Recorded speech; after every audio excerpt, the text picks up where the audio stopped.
You can still pick a background.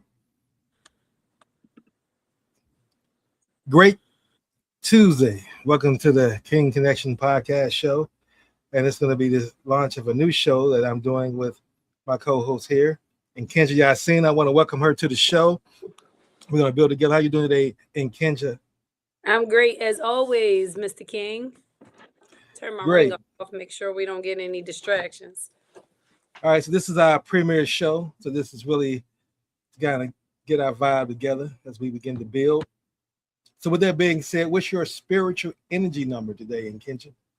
My spiritual energy number is always a 10. 10 or beyond. I am filled with gratitude. Excited to be here. Um, Excited about just life, about everything, my understanding of life. I'm filled with gratitude. Absolutely. And what's your gratitude moment? What are you grateful for? Share your list. I love going over this list. I am grateful for my health. I'm grateful for today. I'm grateful for the miracle of being able to watch the sun come up this morning. I stole that from somebody too. I was watching something the other day, so just in case that I use it again. But yeah, I don't. I'm sure they don't mind me stealing that. I'm grateful for my children. I'm grateful for business. I'm grateful for just life itself. That my organs are all working fine, even when I'm not treating them as I should. They still show up for me every single day. My limbs, just life, just everything. I'm grateful. I'm just grateful for everything. So my gratitude, spiritual energy number is a 10. I live in gratitude. And I'm grateful for my life, my health, my ability to sit here, walk, talk, stand, breathe, have sound mind. I'm grateful for another 24 hours to pursue my purpose in life. I'm grateful for my problems, because through those problems, I see opportunities for growth. I'm grateful for my ability to have friends and be surrounded by people who uplift me. I'm grateful for having a roof over my head and food to eat. And I'm grateful for the infinite possibilities that today is going to provide. So let's get into it. Today is our, again, inaugural launch of our new show we're going to do called Learning How to Be More Fully Human, which is a combination of both our brands, Your Learning How, and then my being fully human. And as we go on this journey to be fully human, we're going to discuss in today's show what it looks like from a parenting perspective, as well as understanding how does being fully human at an early age and infusing those thoughts into your children impacts early childhood encounters. So with that being said, why don't you start off the show by telling me something good? Absolutely. So I'm really excited about this show. I love the name. I know we came up with it just on the whim, like in one of our other meetings, just talking. Um, but yes, so something good is um, I've been reading this book called Ready or Not, the last 12 years of early childhood development or early child encounters. And that's where I came up with the name Brain Architect today, because it referenced so many pieces of how childcare has evolved over the years. But I'm really grateful to be able to that those two that we found synergy in how we could build together in our spaces. And one of the things that, as you always talk about being fully human, that I'm always reminded of how many things we're unlearning and what the world would be like if we were able to infuse these things as brain architects in our little people early on. And so um it just had me going into a deep dive of what our interactions look like with our children every day, not just in childcare. I have Parenting Doesn't Come with a Book, but also how we show up as how our fears show up, how our doubts show up, and how all of those things are really just learned behaviors. Like I have the luxury every day of watching children believe that they can do anything. Like when you watch children and dress up and they put on an astronaut costume, they are literally in their mind sending that rocket to the moon. And so that's what's good for me, that the work that I do, I get to learn how to be fully human by observing little people be fully human. That's what's up. I love that. You know, to help people understand what we mean by fully human, we came up with pretty much four key things that helps a person understand how to be fully human, or what we define as being fully human. And those four things are: energy is everything and everything is energy. That's rule number one. That's commandment number one. You can call it that. Number two, energy is always in a constant state of motion. So it's either a decrease or it's an increase. Number three, we focus on the increase. And then number four, our identity is fully human. So regardless of what our race is, our ethnicity, our career, our religion, as well as our trauma, any of those things that we use divide us. Our country, what defines us, what unites us, is that we identify as fully human. We're not saying that we're not the other things. That's descriptions of who we are. Just as our body has arms and legs, or we play roles as mother, daughter, sister, brother, uncle, father. Those are just roles. Fully human is our identity, and that's the lens we look at, and that's the lens we operate our behaviors through. So that's fully human. And to build on that, we developed there's 6 pillars to being fully human. That's what we're going to discuss today as it relates to early childhood. I like to put that as the context. And these 6 pillars are: number one, again, identity. Identity is everything. How you see yourself is your lens you look at through the world. Number two, we want to look at your growth mindset. Sorry. Having a growth mindset means that you're open and you don't have all the answers today. So we're learning how to be fully human, as the show talks about. And as you talked about children, see, children already know because their souls come here knowing, and then they get programmed by the construct, and they have to spend the rest of their lives trying to remember who they were. Number three, having a higher purpose and serving is the third pillar, meaning that you have a higher purpose for your life than just your own personal ambitions and goals and desires. Number four is having a grateful spirit, as she and I opened the show with, talking about what we're grateful for, because gratitude is a state that we're in. And if you're not living in a state of gratitude, then you're more likely to be living in a state of lack. And that's a horrible way to live life, because it's going to give you anxiety, it's going to give you depression, it's going to make you always feel that you need something that you don't have, which is looking for some external. Number five is your governing principles, which you use to govern your behaviors in your life. And you have to have those so you can always have your true north to go back to when things get challenging. Again, being human is not being perfect. It's about the fact that you understand that humans make mistakes, but you know that you can atone for those mistakes, grow from those mistakes, and move forward. And then the sixth pillar is self-awareness, where you are aware of your impact of your life and your actions on your community and your environment and the ecosystem in which we live. You're aware of what that looks like. When people say that person didn't read the room because they wasn't aware of who they are and what their energy brings to that room. So those are the 6 pillars. And I want to discuss with you, Nkenge, what are your thoughts about any of those pillars as it relates to early childhood encounters, or just what you do in your work daily with parents or children in general? Sure, you were going just a little too fast for me, and I wanted to speak to each one of them. If you could just read, without giving, I know the definition of them. If you just give me the name of them again. One is identity. 2 is growth mindset. 3 is higher purpose and serving. 4 is having a grateful spirit. 5 is your governing principles. And 6 is self-awareness. Thanks. So one of the things that the spaces that I wanted to talk about was gratitude, right?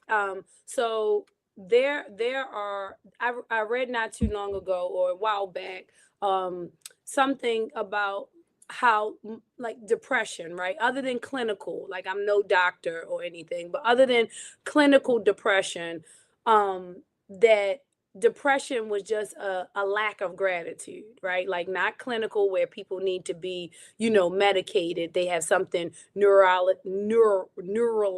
you know what word I'm trying Neurologically wrong with that them. neurologically are wrong with them.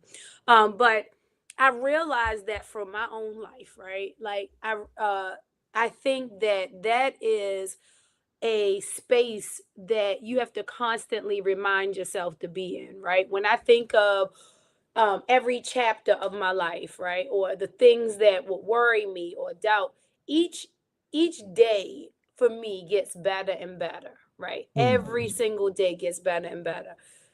But sometimes I've set the bar so high for myself that I was not able to be still and be in the moment.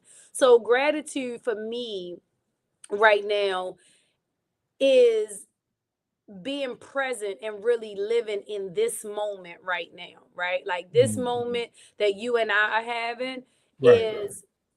is it, right? I don't know what's going to happen when I leave out of here. You don't know what's going to happen when you leave out of here. And I think children live like that, right? All the time. They are in constant gratitude. If you give them something, they're excited about it. If they come up with an idea, if they learn a new skill, like they are so grateful for so many small things, right? Like if their Maslow has the hierarchy, the Maslow hierarchy, and it talks about when all of the basic needs are met, food, shelter, all of those things, and we have those things, right? Everything else is a plus from there. And Right. so um I definitely that gratitude as one of the principles resonate with me. I probably would put it at the top of the list. It would be first on my list, but gratitude would definitely be the one of the key principles that stuck out to me. I wanted to share my screen and bring up the 6 principles this way, so it'd be easier for us to reference. Oh, that's great. Yeah, because this note taking was about to go left for me, trying trying to make sure I captured everything. But absolutely, absolutely. And you purpose and serving, right? I've done a lot of service unintentional, like right? Like it's been really innate for me to be that way. My father was that way. Like he was a giver in a lot of ways. He shared himself. Community was really important to him, and so I took on that trait. However, I realized that I like how you have those two together because purpose and serving go hand in hand. And I think that when you have purpose, it makes you more intentional about the way that you serve. So, although I've always loved working with children, I've always been passionate about working with children, understanding brain development, advocating for rights for them is a part of my servitude, but it's intentional because the my purpose is making sure we change the world through early encounters, that children have access to things to make them to have a sustainable, beautiful life. Now that's a great way that you laid that out, and I love how you went to gratitude first, because again, you know, I explain to people that when you enter the state of gratitude, the goal at that point is to stay there, and the way you stay there is what we did with our list, right? That's one of the things that we go through to get into that state. When you go through the list, like when I wake up in the morning, the first thing I want to do is list my gratitude, what I'm grateful for, my ability to see, hear, walk, talk, all things we said earlier. And to me, once you do that, I don't see how you can choose to be less than a 10, right? That's what sets that 10. That's what sets that gratitude. Now, if I woke up and just listened to the news the first thing in the morning, let my alarm clock wake me up and I'm hearing the news tell me about what the administration had just done and the bombs and the wars we're having, or who got shot in the city, or whatever it is the news wants to paint, which is always negative, which is always hopeless, which is always despair, then you're not going to wake up in gratitude. You're going to wake up in lack. You're going to wake up in anger. You're going to wake up in frustration. You're going to wake up feeling of hopelessness and anxiety. And then you're going to go out and drive, and then you'll get cut off in traffic, and that's going to raise your anxiety. and all those things are just, and then the day in life is going to happen to you.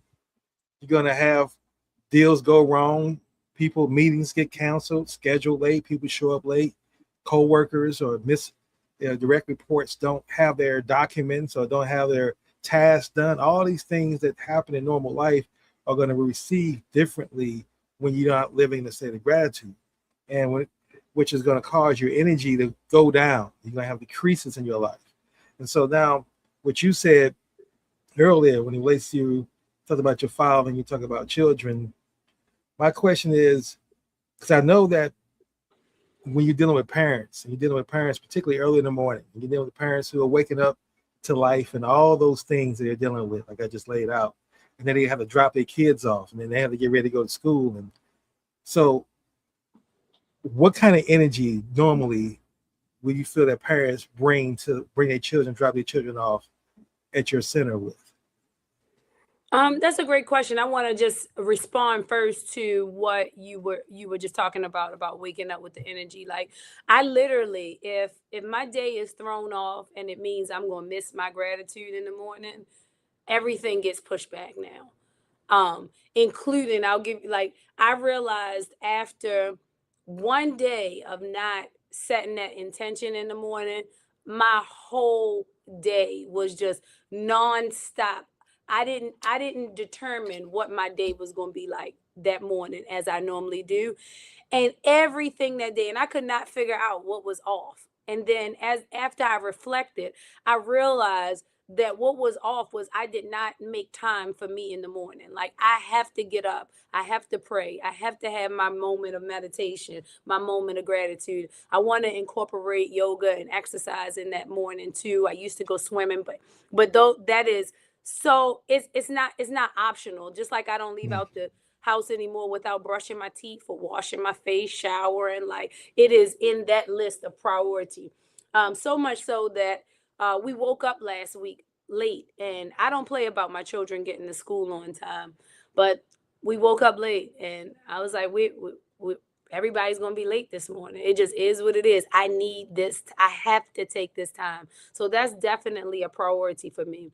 Especially that'll, and now I can go into your question, especially dealing with the parents that I deal with in the morning, right? Like, I have to be centered to be able to hear them in the morning deal with their stresses. But I intentionally chose to be somewhere where I was going to be able to support families like that. I knew when we came to this community, we did the demographics and the research on this community and other areas in Baltimore that we plan to license in at some point.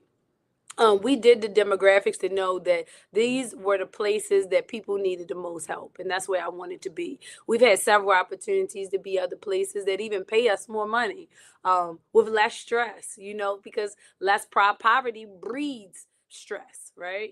Like, Right. trauma breeds stress, right? And so, but we knew that the change that we wanted to be able to make was in communities like this. And so, what does that look like in the morning? It looks all different kinds of ways, right? It could be um, a parent that's pissed off because I'm turning them away because their child has discolored mucus, right? And Mm. discolored mucus means that I'm good. This is a great question too, because I'm thinking through this, right? Discolored mucus means that it's contagious normally, right? And until they see a doctor, we can't jeopardize the rest of the children for this child. However, that parent does not get paid unless they go to work, right? So that's a tough space. Like, so, I've had people say, "What the F you want me to do?" And I know what that means. That means if I don't get my child to your center today and go to work, that means there's a possibility that may have an effect on something else for me, right? And Right. so you have to be in a good space to be able to tolerate people talking to you that kind of way. You have to be able to set boundaries and still understand their frustration, right? And so that, and then you have parents that give me a hug every morning, right? So it's a balance, but being compassionate and understanding the only way you can do that is if you're not taking it personal, as we both enjoy uh, the four agreements, is just to not take it personal. And so centering myself and having doing that self work is what allows me to be able to deal with anything in the morning. You know, now I'm curious now because you brought up that question. You brought up a scenario that I was kind of picturing that in my mind. So, what do the parent do? And I mean, what do you do in that situation when a parent has a child, as you say, with discolored mucus, and now they work at a job, typically, as you talk about in poverty or low income neighborhoods, as they call them, it's going to be a job that doesn't have a lot of tolerance for being late. Like it's not a career that most people have. They have jobs, and these jobs are not going to tolerate that kind of behavior. So that she may actually lose her job if she can't get her child situated quickly enough with you or somewhere else. That might actually, as you say, it affects other areas, but that actually may impact her employment. How do you work through that situation when you have a parent when you know that might be the actual call? I mean, that might actually be the result of you not accepting her child. Yeah, so that's a preventive service, right? Like that's something that we do.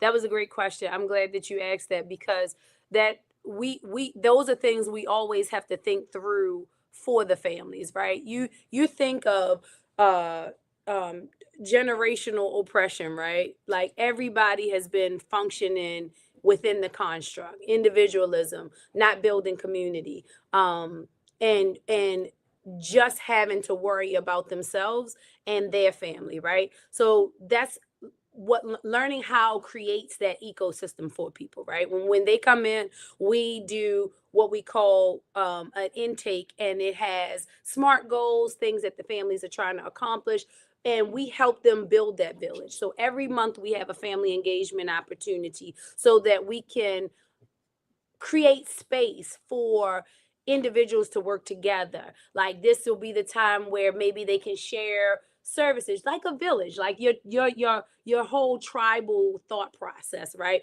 As I was we had a family engagement last night. I thought of you because I know you always talk about building tribes and everything. And I realized some of the things that we're already doing is very much like the tribal method of building community within in the spaces. So we allow opportunities for people to share at those meetings. We during our intake, we know what most families already need. So whether it's babysitting opportunities, whether it's things that they could share, and a lot of the parents, they're same age, they have the children that are around the same age, they can be a support to one another. And so that's what we try to create for them, like understanding that you can't raise children alone. Even if you want to, you can't. Like because those things are going to happen, you have to be able to have a big mama, you have to be able to have a trusted friend, even when your children are teenagers. Like I'm raising a teenager now, and I'm forever grateful that I have trusted friends that she feels more comfortable talking to, right? You have to have that village in parenting. Whether you think you can handle it on your own or not, it's not possible. You're helping shape and cultivate another human being. And so we help families cultivate and establish that village for them as a preventive measure. Now, when she comes to the door with the child, there's nothing we could do at that point. You know, we can't isolate them. We don't have a pediatric therapeutic childcare where we can put them in a bubble and quarantine them from all of the other children. So there's nothing that can happen in that moment, but there are discussions we can have ahead of time that says, and these are real conversations to say, how much leave do you have at your work? So you can't go to Miami for 7 days if you only have 7 days of leave. That's something we have to talk through prioritizing. You got to save those 7 days because you have a 2-year-old, and 2-year-olds are going to have discolored mucus from time to time. And so Miami might need to be 2 days instead of 7, right? And so those are real conversations where when Big Mama doesn't exist to be able to say that in the household, and most of these children, like we're coming through a generation of I'll say in this space, I'm just only going to speak to this space where we have parents who didn't have parents, right? Whether their parents were substance abuse users, so they're learning how to be a parent in real time, right? They're learning how to be a parent now. And so those are conversations, uncomfortable conversations that you have to be okay with having with them. Like, you know, you have to put a hat on that boy. You know how like the grandmother would, boy, you make sure that boy got a hat on. Like, you have to be able to have those kind of conversations with them and say, when they tell you, hey, Miss Penny, I'm going to Miami, you're not going to see him next week. You can say, so did you account for the days that he's going to be sick too? It's time to start having those conversations. So when they do come to the door and frustrated after returning from Miami, and this is no judgment, it's just the reality that you have to prioritize things differently when you have a child. It's interesting that you say that, and it's interesting your approach that you have shows a community and village type of approach to what you're doing to child development. And that's why, through you, I've learned the difference between babysitting, which I thought that it was, until I talked with you and you began to explain the whole family-centered approach and how you work with the kids and what you're educating the kids through. So you're not babysitting at all. It's not that in any context. It's like literally comparing grade school to college. It's not comparison at all. Yeah, people involved is the only thing that's in common with that.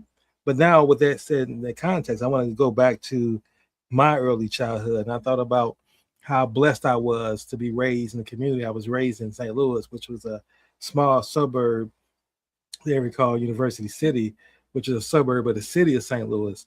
And what's interesting enough about it, St. Louis then, and I believe still now, haven't been in St. Louis in years, but it was heavily segregated. It was black and white communities.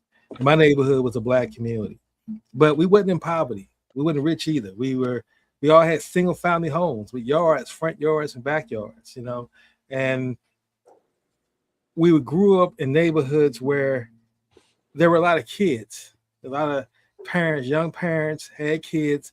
So a lot of kids to hang out with, play with, do sports with. But what was the way we were raised, being Generation X, our parents taught us that we had to respect everybody who was my parents' age. Anybody that was an elder, we respected. We had to. So if we got caught playing in the street, which we often did, and we were doing something that our parents wouldn't approve of, like stand on top of somebody's car, and something just totally stupid as kids do to have fun. And the more dangerous, the more adventurous it is, the more fun it is, obviously, the more taboo it is. And if one of those neighbors saw us, she had the right to come out and whoop our butts, not only chastise us, but give us a spanking. I mean, I never got spanked by another parent. They always had that restraint. I mean, they had the right, though. My parents gave them the freedom to, if they wanted to. You saw us tripping, hell that. No one really did, but they would chastise us, stop us, and then call our parents, which was worse. Because they dealt with it, and that, with energy being everything, if they gave us a whooping on the street, it ain't gonna be as intense, and it probably would have ended it right there. But so my question from you, and I look at that's how I, growing up in that kind of community, I felt nurtured. I felt safe. We can be 7 years old by ourselves, running up and down the street and playing and going 2, 3, 4 blocks over without our parents having any other deal where we are, and get back home safe. Because we go in as a group, we're like 6, 7 deep, and we come back. No one's really walking by themselves. And if they did, it was still a safe neighborhood, and I'm thankful for that, because it really helped me see the value and teach me community at an early age, and really see where I see kids who don't have that ability, and how young parents now say, no, that's my child. And they take that more of a ownership. You better not touch my child. Not only touch my child, you better not even look and say anything to my child, because I'm going to take that personally, and then I'm going to do something about that. I'm going to bring energy towards you on that. So my thoughts are, what do you think about that? And how do you see parents and these millennials who are millennial parents, or even now Gen Zs who might just be stepping into parenting. What do you think about how they look at raising their children in the community aspect? So I want to go back a little bit because I want to share about my upbringing that was very similar to yours in St. Louis. It was very community, and I recently started investing in my old community because I realized that that was the community that shaped the entrepreneur I am today. And the reason it shaped the entrepreneur I am today, one of the many things that shaped the entrepreneur I am today, was being able to see so many people that look like me. And there's tons of research that speak to this about children learn best from people that look like them because they can, to your point of to your first pillar, identity. I don't think it's so much about a racial construct, but they see themselves in that person, right? They identify as what that other person looks like. And so in my community, I never left my community for anything, right? Although it was very much segregated, like you said, we didn't have single family homes, we had row homes, but they were row homes with marble steps that we had to get up in the morning on Saturday mornings and scrub every day. Scrub every morning. They would glitter, they would gleam every when you finish cleaning them, right? That was a part of our ritual that you had to get up and do that on. That was Saturday, no ifs, ands, or buts. You were cleaning the steps, right? And there was a black owned cleaners. There was shoe cobbler. There was a arcade store. There was a candy store. I mean, you name it, everything was right there, right? And that's all I saw, right? It wasn't until I started branching out beyond my community that I saw other ethnicities owning things, but it was the norm for me, and I was super blessed. My grandparents owned their homes, right? That was my norm, right? No formal education, no college or anything, right? They were setting the stage or planting the seed for the next generation. And what I believe happened is they planted the seed, and we felt that some of the things that they did were too harsh, and so we made it easier, right? We made it easier every generation, and we forgot how hard they worked to be able to allow us to be able to have that freedom. Additionally, I just had this conversation with someone the other day. I know when drugs came into my community, right? Mm. That is the point. That was the point of no return for my community that I'm working to rebuild now, because I feel like the only way you can rebuild a community is if you're invested in the community. You have to have the ownership in the community, which is Right. why that's so important to me. But back to your question, um, I I think that not I think I want to stop saying I think, because I really know this. I've been doing this 25 years, so I know that drugs played a huge role in how parents are parenting now, even if they weren't directly affected by drugs. It's the mentality of that separated community, right? The safety went away when people were being harmed because they have an addiction, and all of the things that drugs will do to a community. Additionally, I think that, and this will be, we're going to come back to this on another show, but this is a huge problem. This here this allows you not to be able to this has no filter.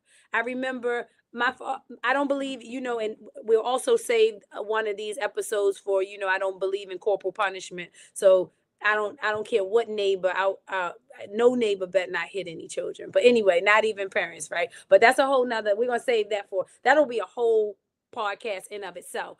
But I am doing a lot of research now because this has been a topic, um and I got to witness an organization that I'm about to delve deep into because I agree with their work. They're trying to ban cell phones for school and children under a certain age. And I remember being a little girl, and I was my daddy's favorite of six. And I remember coming home asking him what was gigolo, right? I had to go to him to find out what that meant, right? There was no quick, but he knew that that meant I was hanging out with the wrong group of girls, right? That, like, just even asking, right? It was a cheer. I didn't think anything was wrong with it, right?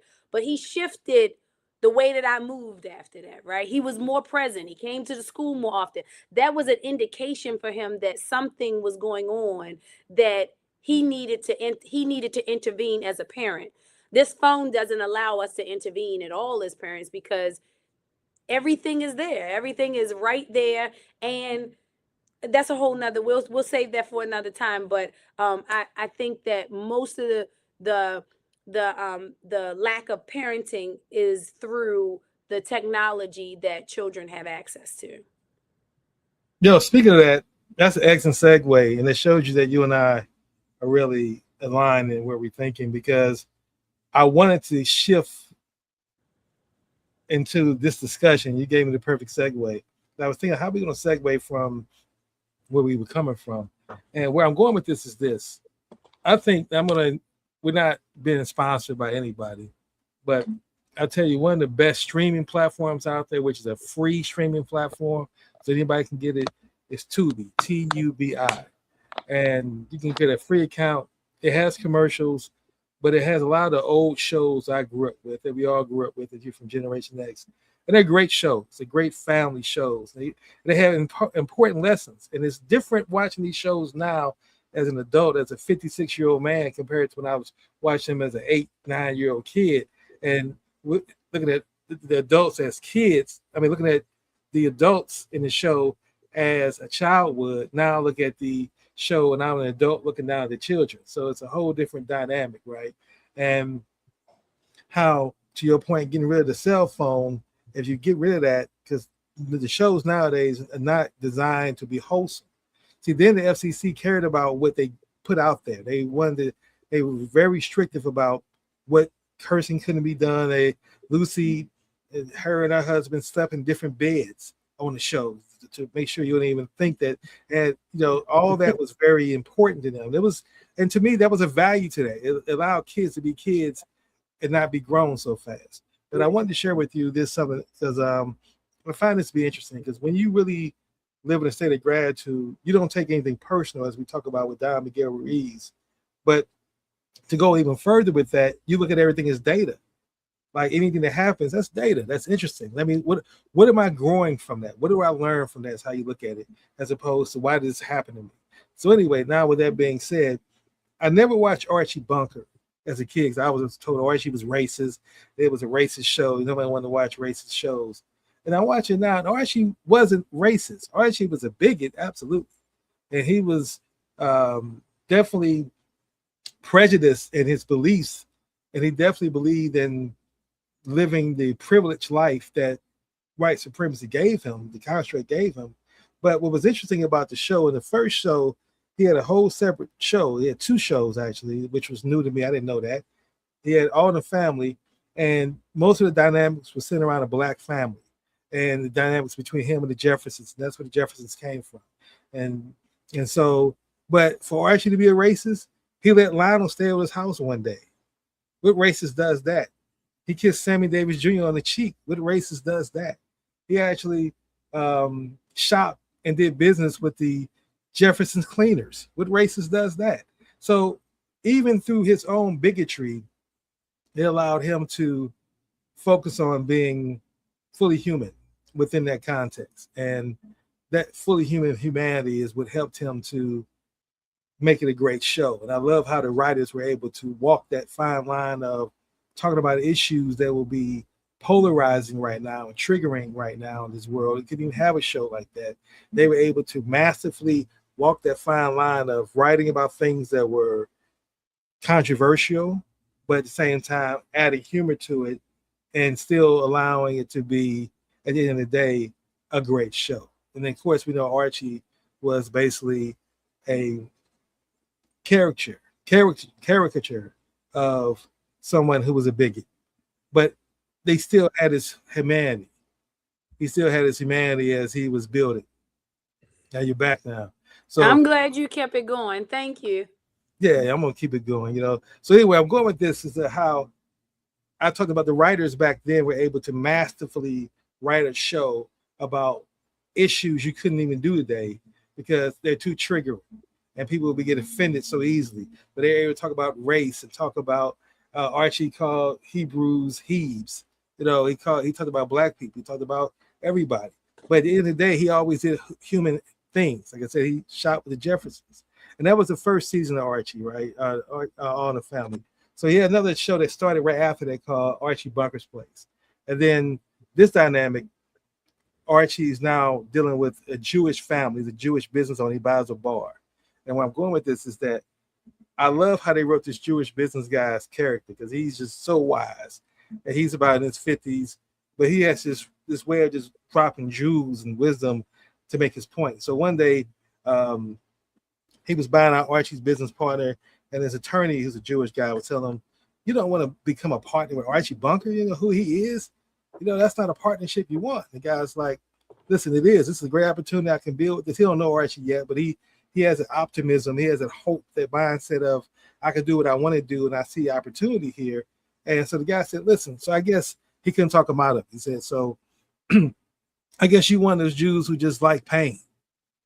He said, "No, I'm more one of those Jews who don't see pain." And that was just so powerful the way he said that. And it was like, wow, that little nugget. And throughout the show, and I'm watching it, he's just dropping these Jews about where he just says these little profound statements that just really is a really a good counter to George. I mean, I'm sorry, to Archie, where George was meeting Archie with his energy of bigotry and racism. Like, I'm gonna be a black bigot, right? And coming at him, I hate white people, you hate black people. That's our common interest, right? Wives that help love each other. But in the new show, the Jewish guy, his way to check Archie intellectually is just so great. It's so interesting to watch that dynamic play itself out. And I'm just grateful for, again, good TV that I don't have to watch these shows nowadays, which are reality shows to show Real Housewives or whatever city that is with all that drama. So right there, they're teaching the kids, to your point now, I'm going to wrap up my point by saying this, going back to that, is how I believe the construct is intentionally using those devices to program our children so that they continue to grow up and be constantly in anxiety, needing drugs, needing fast food, lacking in a perpetual state of lack, which forces them to always be shopping and stay in a consumer mindset. Yeah, I totally agree. This is a conversation. I'm going to cut this part of the clip and send it over to Nigel that I had this conversation with the other day. This is the best form of psychology through music, media. I mean, it is perpetuating, feeding into the construct so that we can continue to operate within a certain system. And so I think part of parenting, and I wanted to make this point earlier, that I think is one of the things that we don't factor in is I don't know how many parents wanted to be parents, right? So being thrown into a position that you didn't want, like you slept with this dude or this woman because she was beautiful, he was handsome, and we were having a good day, a good time that night, right? Right. I'm not sure if that's the plan, right? That was the plan. And based on the relationships that a lot of my parents have and the interactions that they have with baby daddy or baby mama, I don't think that that was that they were that was a thought out. Oh, let's bring a human being into this world, right? And so we have to factor that in when we proposing solutions about how to be better parents. Is if I never signed up for this and I got to show up for it every day for the next 18 years, that's going to change the way that I show up for this person, right? When people think about I'm going to get married, I'm going to have children, or even not even get married. Some people, that's not their way. Maybe it's just, I want to have children. That's a different energy than I'm being thrown into this situation, stuck with this other adult that I don't even really like. I like her just to sleep with her, right? But I don't even like her as a person. I think that's something to think about, even when we're thinking about how can we better support parents, is that sometimes we're supporting individuals that have no interest, and even unbeknownst to them, because it's just, they know that it's a responsibility that they have to take on, so they tolerate it, but they're not enjoying it. And so I think that when we propose solutions for them, there's two different ways to look at it. Like, is this the parent that we're talking about? I have to tolerate this kid for the next 18 years, and their and the other parent, or is this the parent that they planned this, right? So when I was reading books when I was pregnant, and you know, most of those books are written for the parent that wanted that kid. Mm. Like, those Wow. books are not written for the one that's figuring out, how do I, my salary didn't even cover me. So I surely wasn't even thinking about a kid. Now I got to think about how to feed it and me. And so that's a whole nother lens to look through when we think about how can we help these families. You know, and you taught me back to, I wrote a Substack article about this, being raised as a black boy and what that looks like. And what, to the point about parenting not being ready. And see, here's the culture that the construct creates, a cyclical pattern that just gets worse and worse every generation because it gets younger and younger. Is that I remember this, that when I got to be 9 or 10, I would see my uncles and they would ask me, "Yeah, boy, you got any girlfriends?" At 9 or 10, right? I'm still figuring out who I am and having fun. And he asked me about a girlfriend. So, and they say it in the context of, if you don't have one, that's a problem, right? And then if you only have one, that's a problem. So you should have more. And they would celebrate if I said I got 3 or 4, and I would lie. Yeah, I got 4. Yeah, they give me a high five and celebrate.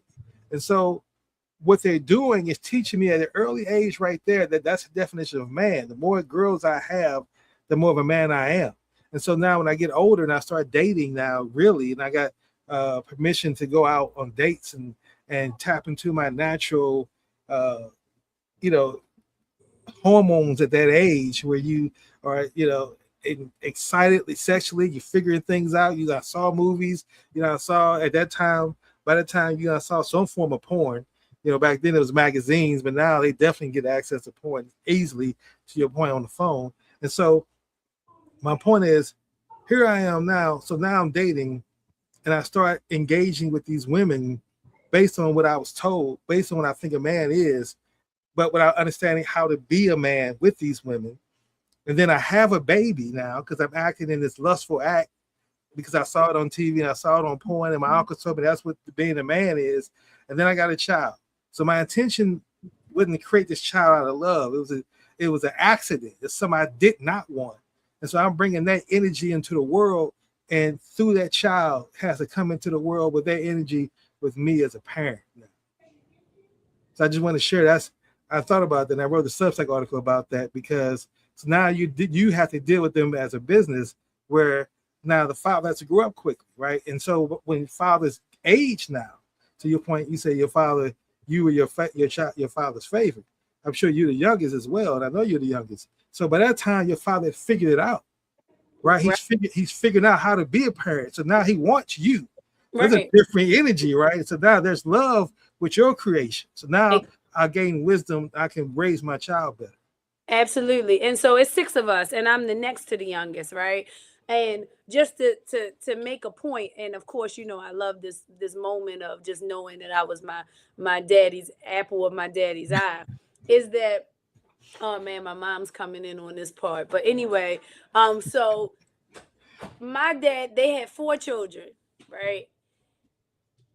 He had her have her tubes untied to have me, right? So imagine all of that intention in it, right? But even before that, right, he Right, was right. drafted against his own will to Vietnam. Having to, I mean, their situation was a little different than the parents that I'm talking about because they were married, right? So the intent was we are going to have children, right? But when you think of all of the unwed parents that I serve, that was not the intent at all, right? And then on top of it, some of them get twins, right? Like I got like 5 sets of twins, and you know I'm always having twins here, right? So not only is it just one mouth now, like they come with two mouths now, and then it's like, okay, well, we're stuck together now, and then you start building on that. And even when you think about people bonding over trauma, like in communities like this, they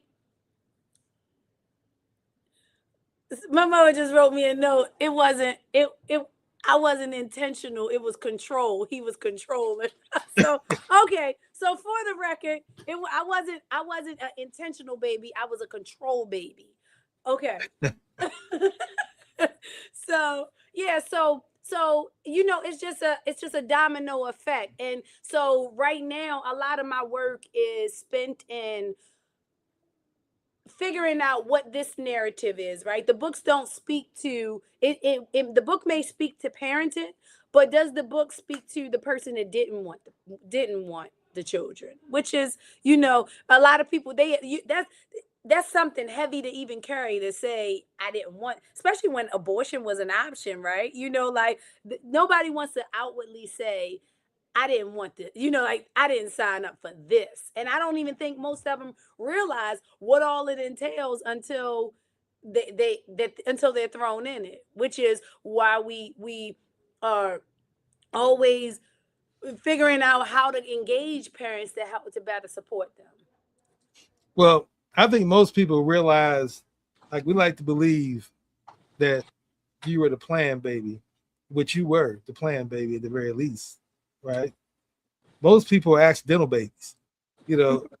So based on how the mother and the father had to deal with it and how they were raised, now it's going to have an impact on how they parent their children, and that's how important it is for the intentionality to be there in the community and the parenting and the rites of passage, which is why I really respect the Jewish community so much, because they have that structure in them, right? They have that rites of passage you have to go through to say, here's what adult looks like. And we had that back in the day as well. It wasn't as defined as that, but in certain communities within particularly the South, where all we had was community, we had to thrive off community. The rites of passage was, as you said, Big Mama. And everybody understood who and respected Big Mama. Big Mama, there was a Big Mama in everybody's family. Tyler Perry got billionaire off being Big Mama, because that's how important the Big Mama is in the Black community, right? Mm-hmm. So that was our rites of passage. But what happened is they got weeded out because it wasn't intentionality around it. We just did it. See, the Jews brought intentionality to their culture and said, this is how the framework. So when you go off of it, they can always say, no, you got away from this. This is what you're supposed to do. The whole community can get you back on track, again, getting that true north back. We didn't have that. We just did it because that's how we live. And there's pros and cons to that. The con to it is it can get selected out. And that's what we see in today's world, I believe. Right. I totally agree. I wonder, um, when I think of just the families that I serve, most of them don't have a big mama. Like I think that might be some research for me too. Like, like it is um a big mama is at the club with most of them. So, Right. Big you know, Mama's 28 now instead of right. So yeah, 48. and I'm working diligently to be that big mama. I don't want to be big though, and I don't want the fat underneath of my arms like I used to play with on my big mama. But um, I want to be that for my family. Like I know how important that matriarch is. The thing that I would caution is nobody ever thought about how Big Mama cared for herself, right? Big Mama cared about everybody else and never took care of herself. And so that's where I am now, is finding that balance of being a matriarch and still taking care of yourself. So I think Black women have for eons taken on the burden of so much that they lose themselves. So I think that having that balance and self-care and self-awareness, to your point, and those governing principles that allow you to have boundaries around what you will and will not do. Like, I'm not the big mama that's going to let you use my credit and I lose my house because or you go to jail Right. and I put up my house. I ain't that big mama, but I do want to make enough solid investments so that I can put up one of my houses for you. But it ain't gonna be my where I lay my head. Right. So Right. I think that if we could, I don't want to go down a rabbit hole about Big Mama, but I think that this is the importance of even teaching parenting. Oh, I want to also plug how many times you said learning how. I love when people say, I'm learning how to do this or learning how to do that, but I'm learning how to help um, um, pass that torch, to be able to educate myself in a way that when I'm not just being big mama where I don't understand how to complete a college application, or and again, big mamas all did the best that they could. And so in my I'm sure I want the children after me to continue to grow and improve. And so that's where I am in parenting, in leading and learning how to govern myself so that I can make sure I'm a better steward for others. Absolutely. Absolutely. Now I just want to add this to my last little piece on the Big Mama. Big Mama wasn't always big. Now she was often big, but Big Mama wasn't about just being a big woman. It was also about her authority over the family unit, like Right, her ability to command stuff. When she walked in the room, she brought a different energy. right, Right? People looked to her for wisdom and guidance, and she right, could be frail. She could be little. Right? So they turned her into a caricature. May always made her big in the movies and all that. But I had grandmothers that was small and tiny, but still had Big Mama essence. right. Right? And so I wanted to say that too. But to your point now, and that's what each generation is supposed to get better. And that's why I think, again, I'm not a parent, but I understand sacred geometry, I understand quantum physics, I understand spirituality in the context that I believe that parents' goal should be not to make your child's life easier, but to give them more resources. Because if you make it easier, then they're gonna grow up and not be ready to deal with the world as it is. Because the world doesn't get easier; the world is getting worse. So if you give them a environment where everything's easy, and they step out into the real world and realize they're gonna be a shock, they're not be prepared for that. I mean, the world will sit here and take.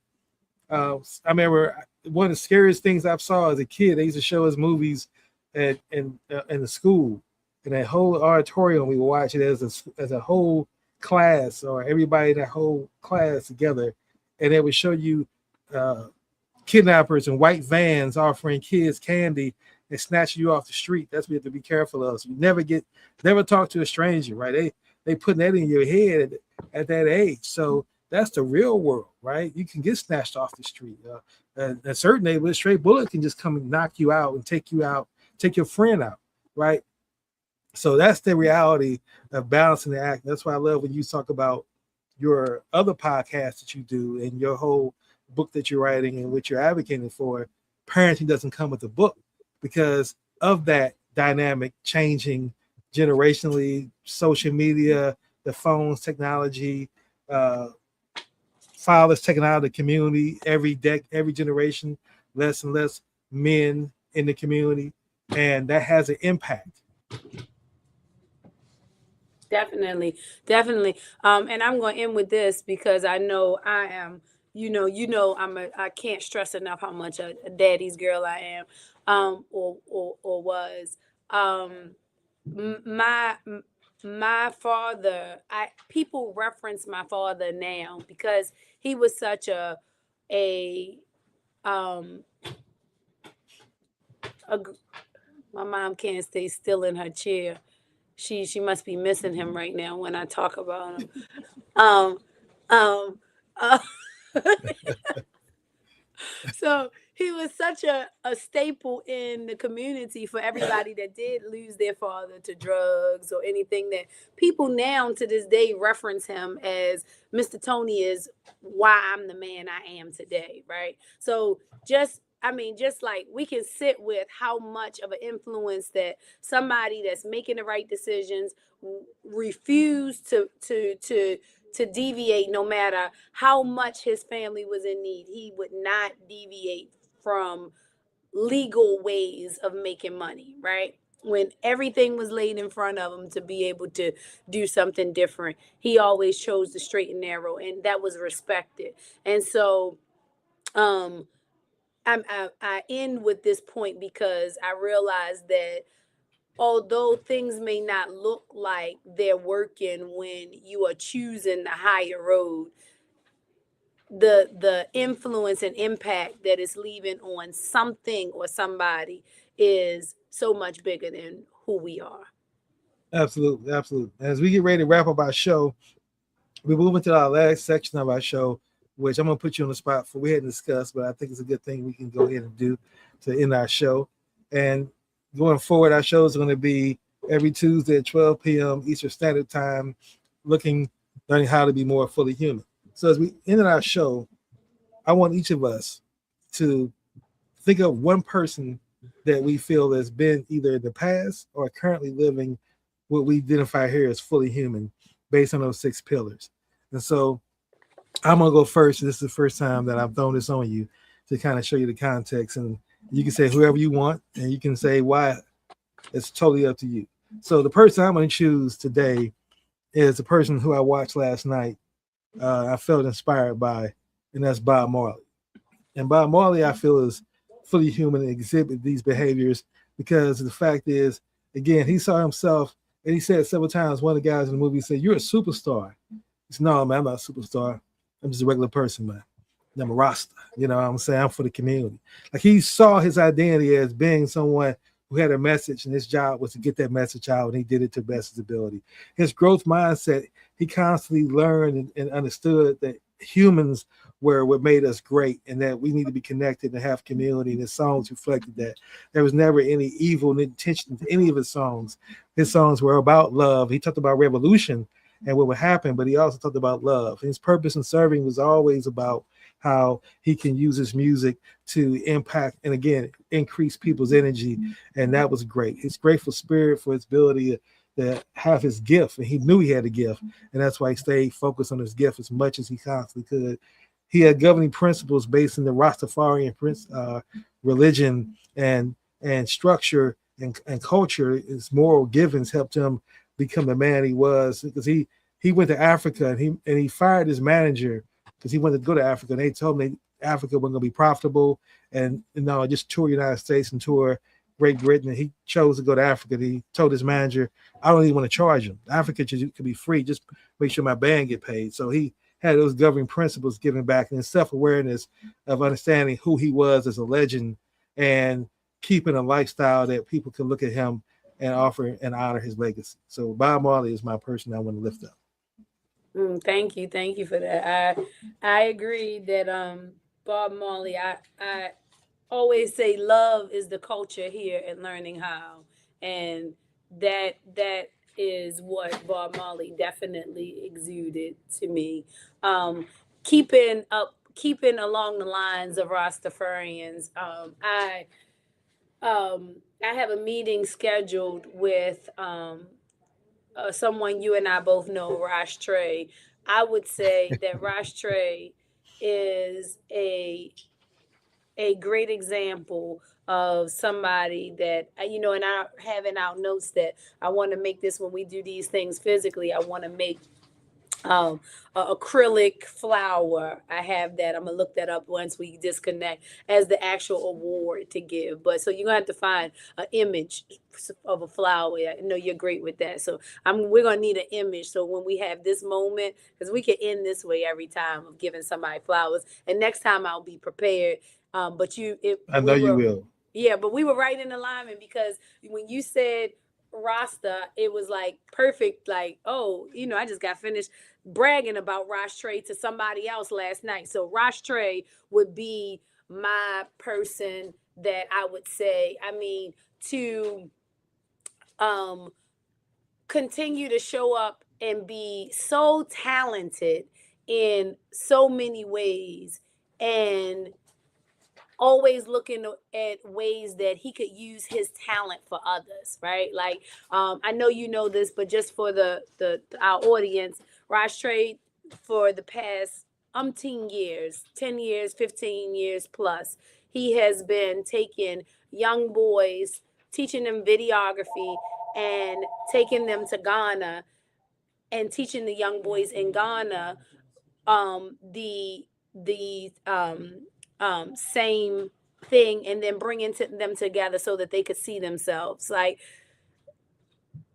that work alone to me, like, and this dude is so talented that he could take his skill set and be off as a multi-billionaire somewhere. He speaks, I don't know how many different languages. He could just market just his things that he know how to do, and make crazy money, but he still chooses to show up in mission aligned spaces where he could support them. And so I'm glad we're having this discussion, because we meet for dinner on Friday, and I'm going to be really intentional to make sure that I support his work in a way that not only acknowledges him in this space, but gives him his flowers by being intentional about supporting the work that he does so that it can touch more people.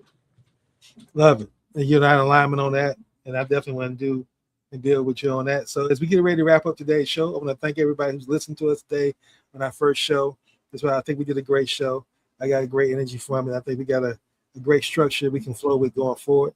We can build on, and it's only going to get better. And so until next Tuesday at 12 p.m., let's all continue to learn how to be more fully human. It's the Baltimore. I got to throw in the Baltimore. Be blessed. Thank you.